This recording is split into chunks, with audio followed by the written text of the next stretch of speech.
Berapa banyak duit yang korang habis korang nak jadi miskin? Kena bayar kereta mewah, rumah mewah, kena bayar bil sana, macam-macam hutang yang korang bayar tu nak jadikan korang miskin. Itulah maksudnya nak miskin, kena bayar guys, kena bermodal. Orang kaya tak buat hutang, orang kaya berjimat, orang kaya duit menjana pendapatan, duit berkembang menjadi duit. Sebab itulah orang kaya percuma menjadi kaya. Dan kita memilih untuk miskin bermodal. Nak miskin, kita kena berhutang dulu. Susah-susah cantikkan dokumen untuk jadi orang miskin supaya kita terbeban dengan hutang rumah 1,500. So modal. So nak jadi miskin, kita kena apply loan kenderaan yang mewah-mewah sebulan 1,500. Modal yang akan memiskinkan kita. Modal rumah, modal kereta. Kita buat personal loan sepanjang 20 tahun, 15 tahun untuk memiskinkan kita. Bermodal. So modal untuk beli rumah, beli kereta, modal untuk personal loan. Semua modal yang perlu kita bayar untuk kita miskin. Ada tak siapa yang ajar kita nak miskin perlukan modal? Nak miskin kena hantar dokumen, apply loan sana loan sini supaya kita ke arah kemiskinan. Mewah-mewah supaya lagi cepat kita miskin. Nak kaya ni percuma kita tak buat. Nak miskin yang perlukan modal, kita apply.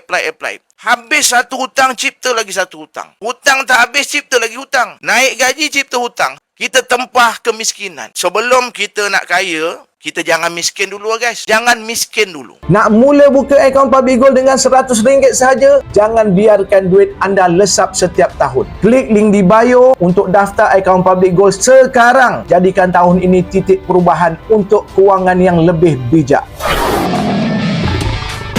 Bagaimana nak bermula simpanan emas Public Gold? Link website di bio. Dalam website tu ada pendaftaran. Boleh daftar sendiri dan ada nombor wasabi Abang Jeb. Boleh tekan wasabi tu, Abang Jeb bantu.